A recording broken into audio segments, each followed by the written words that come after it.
ready na tayo. Saan kaya ang punta ng babaeng ito? Bakit? Bihis na bihis? Ayan, abangan natin. Hi guys at mga ka-reels, Jovelyn here. Another day, another mini vlog.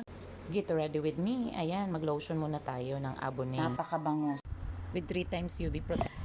At sa buhok naman natin, maglagay tayo ng Yanji Hair Smoothing Essence or Hair Treatment.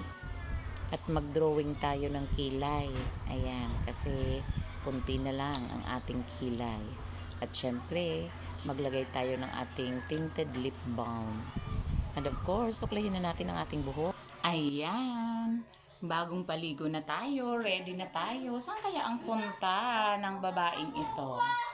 Ay, Diyos mio, Marimar. Ayan, mangungusi na lang pala ang babaeng ito. Pwerte pang pagganda-ganda.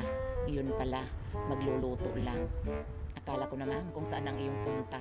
Yun pala dyan lang sa kusina. At hanggang sa muli, paalam. Salamat sa panonood.